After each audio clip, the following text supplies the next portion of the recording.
Under duress, half-baked, faked, tweeted, heartfelt, written by someone else. All these apologies seem to be everywhere. This morning, more fallout for Whoopi Goldberg. ABC News suspending Goldberg from The View for 2 weeks after she made controversial comments about Jewish people and the Holocaust on Monday's episode. The Holocaust isn't about race. Whoopi Goldberg says, hey, y'all can stop tweeting her. She gets it. She was wrong for the comments she made about the Holocaust on The View. Now, you made some news this morning. Yes. On The View. I did. When y'all were talking about the Holocaust. Yeah. Spotify podcasting giant Joe Rogan apologizing for his repeated use of the N-word. Joe Rogan had to respond finally to the whole Spotify Neil Young thing. Welcome to the Indestructible PR podcast, where we use current events and tested media and PR strategies to help you manage a crisis and build an indestructible reputation.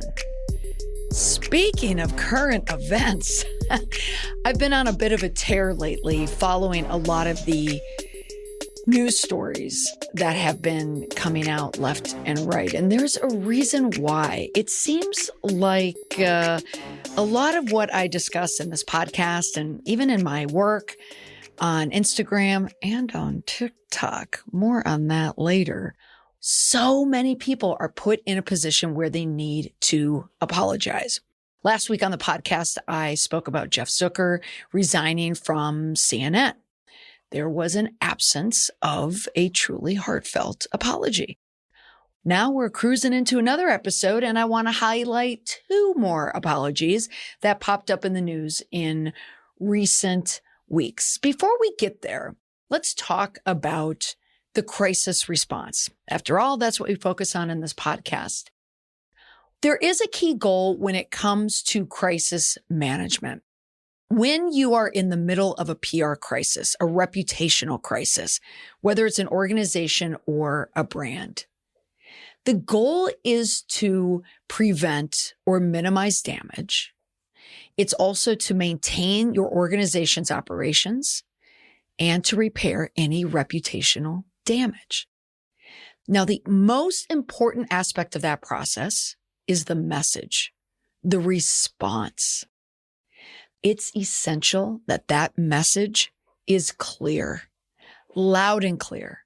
There cannot be any ambiguity in that message. When someone hears it, they need to know precisely what you mean. If there is an apology in there, it needs to be unmistakable. And that's why in this episode, I want to highlight 2 recent apologies that didn't quite qualify. The first one is from Whoopi Goldberg. As many of you know, she was suspended from ABC's The View for 2 weeks. At the time of this release, she should be coming off a suspension. She came under fire for saying that the Holocaust was not about race. And she had made these comments during an episode of the talk show where she and the other hosts were discussing the graphic novel Mouse. It's the Holocaust-centered book that was banned by a Tennessee school board. That book, by the way, I couldn't remember when I first got it. I know it was in school, so maybe it was grad school. Could it have been college? I'm not sure, but I loved that book. And I gave that book to my kids years ago. And when this story came out, my son and I were talking about it, and he remembered it, as well, and how much it resonated with him. But as many of you know, that caused a bit of an uproar. So naturally, this means the ladies of The View needed to chime in about it. Whoopi Goldberg, in her statement, if you watched it live, or even if you watched a recording of the apology, you almost knew as you watched Whoopi wade into this area that she was going to cause a bit of a problem for herself and for The View. Take a listen to this clip. Yesterday on our show, I misspoke. I regret my comments, as I said, and I stand corrected. After all, The View is a talk show that survives on its ratings. Hot topics, like they talk about, create ratings. So on the one hand, this whole PR issue did not really hurt The View because they got a lot of viewership because of it. There was a lot of publicity over what Whoopi Goldberg said. And I'm sure some people even said, oh my gosh, The View is still on the air. I'm not going to take this episode to delve into my opinion about what she said, but I'll just leave it here on the surface, because really what I was focused on when this came out was not so much about the issue, because on the one hand, I can understand as a Black person, when you're raised to see color, why she would say that. It's not what she said. It's how she said it. She certainly could have couched it a little differently. She did say as a Black person, but she could have layered more context there and added, it wasn't until I was older. I understand now that there's the ethnicity and the race piece of it. But to immediately go into the Holocaust, she just went into an area that was just, there was no return from that. So naturally, there was an outcry, and it was all over social media, all over Twitter, even the Auschwitz Museum, which is run from the largest Nazi concentration camp and extermination center, tweeted at Goldberg a photo of a Nazi-era chart that shows how Nazi officials racially profiled people. So according to that chart, the description says the only racially pure people are those who have 4 German grandparents, as depicted in the 4 blank circles in the left-hand column of the chart with the photograph. I'm going to include a link in the show notes. But that's a serious response. So Whoopi Goldberg had to say something. So she really doubled down on the performative nature of the apology. She came back and she apologized. Take a listen. Yesterday on our show, I misspoke. I regret my comments, as I said, and I stand corrected. Also, she tweeted a statement with an apology. She said, on today's show, I said the Holocaust is not about race, but about man's inhumanity to man. I should have said it is about both. She went on and then said, the Jewish people around the world have always had my support, and that will never waver. I am sorry for the hurt I have caused. Now that tweet, ending with written with my sincerest apologies, Whoopi Goldberg, was an apology. Listening to her read off the teleprompter, reading that tweet, I think anyone could listen to Whoopi Goldberg, how she speaks, her cadence, her words, her articulation, and know that she did not write this, that some handler wrote it for her, which is fine, which would have been fine. But the problem, you see, is that she undid it by making an appearance on The Late Show with Stephen Colbert. And that is where she attempted to explain the rationale for her comments. This is the part where you say you should have stopped while you were ahead. What happened? She only exacerbated the situation. Now, you made some news this morning. Yes. On The View. I did. When y'all were talking about the Holocaust. Yeah. And would you care to follow up, clarify what you said this morning? I don't know, because it confused some people. It upset a lot of people, yes, which was never, ever, ever, ever my intention. I thought we were having a discussion because I feel, being Black, when we talk about race, it's a very different thing to me. Mm-hmm. So I said that I felt that the Holocaust wasn't about race. If you listen to this podcast at all, if you follow me at all, you know what I'm going to say here. What did Whoopi miss? Even in that clip, you could watch the whole Stephen Colbert clip. What did she miss? And this is the reason why I think she failed at this apology and why the story became so much bigger. She missed the first step. Own it. She didn't own it. Her writers owned it. The PR people at ABC, at The View, they owned it in the tweet, in the statement they released for her that she read on a teleprompter. But it was Stephen Colbert, which I thought was fascinating, how all of this stagecraft happened, that she hit 2 apologies out of the park and then she completely botched it because her real feelings came out in the Stephen Colbert interview. That's where we got the real Whoopi. And that's where we got the non-apology apology. She took it all back. She didn't apologize. She had to double down on her feelings. So she'll come back. She'll be back after 2 weeks. But here's the thing. In the age of a PR crisis nowadays, people's memories are long.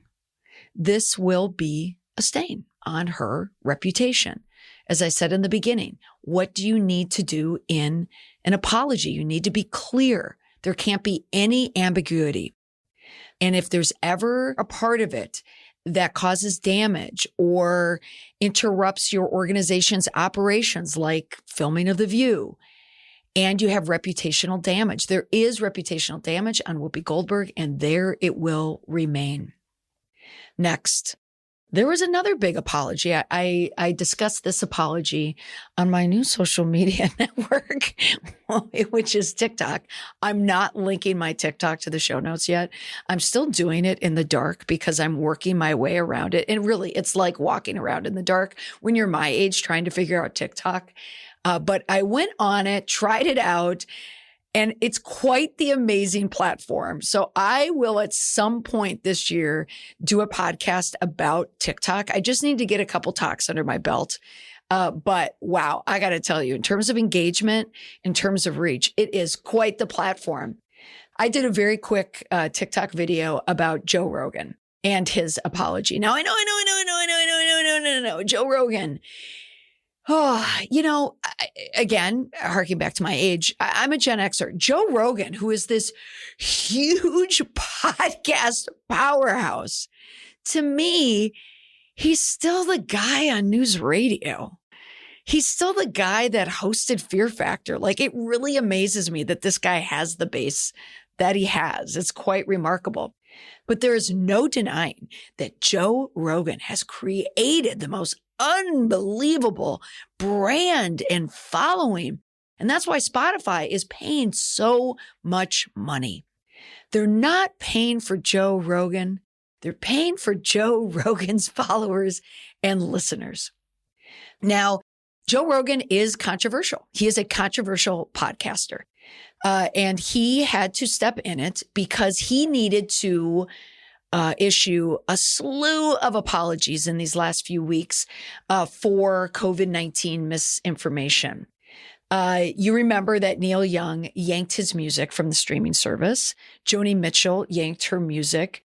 And then a number of other artists did as well. And then Brene Brown also pulled her podcast, sort of. So she made a mistake there. But let's just focus on Joe Rogan. Joe Rogan is still on Spotify. He came under the glare in this controversy because of using the N-word repeatedly. He apologized via Instagram, there you go, social media, for all the racial slurs. So take a listen.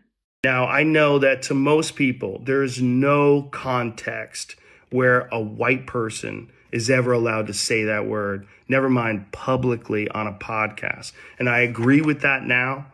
I haven't said it in years, but for a long time, when I would bring that word up, like if it would come up in conversation, instead of saying the N-word, I would just say the word. I thought as long as it was in context, people would understand what I was doing. All right, so you can see right there what is happening. In the after apology, he still stepped away a little from the apology by trying to explain what had happened to him.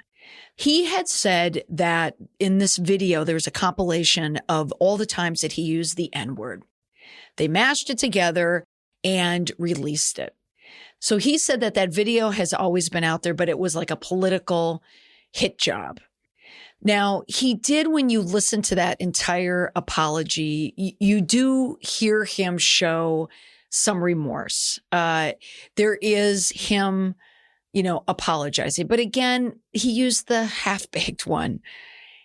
I apologize if I pissed you off.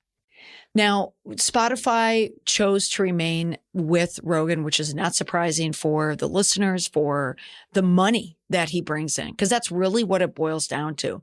The CEO, Daniel Ek, he apologized to his employees in a memo that, of course, was naturally leaked. And there is a statement on their website. Ek had addressed, the elephant in the room. He said, I also want to be transparent in setting the expectation that in order to achieve our goal of becoming the global audio platform, these kinds of disputes will be inevitable. This is an issue where Spotify, who gave Rogan $100 million to be on that streaming network, they're going to stand by that guy. So I'm not shocked at all that Spotify did it. They're trying to be a powerhouse in podcasting and not music. I hate to say it. This is what needed to happen is you really needed to hear from probably more modern day musicians, more powerful musicians. A Taylor Swift deciding to leave Spotify, Kanye deciding to leave Spotify, that probably would have sent more waves, like a Bruce Springsteen even. Joni Mitchell, as much as people loved her, which is just crazy that I was listening to her album for the first time, like a week before she left, probably didn't have as much of an impact. So Ek and Spotify doubled down. But what happened here with Goldberg and also Rogan and Jeff Zucker, they're not exactly apologies. They're more or less explanations. They're not fully accepting responsibility. It's as if they regret the circumstances of what happened. Partly they don't understand it. There's some blame shift in there as well, but it's not the full apology. So where does this leave us? These are two examples of what you don't want to do in your organization. The reason why Whoopi Goldberg and Joe Rogan can get away with it is, like I mentioned, Joe Rogan's a $100 million guy. If you're a $100 million person at your organization, maybe you could get away with it as well. But most of you, I assume, listening are not. So if you do get into a crisis and it is of your own doing, it's going to be a lot more difficult to get out of it if you do not fully apologize. Jeff Zucker, he didn't fully apologize because he was on his way out the door anyway. But for you, the listener, where that leaves you, where that leaves all of us, if you screw up, if you make a mistake, you need to apologize. You need to take full accountability. Because remember, to respond effectively in a crisis, that apology needs to come across loud and clear. That's all for this week on the podcast. Thanks so much for listening. Bye for now.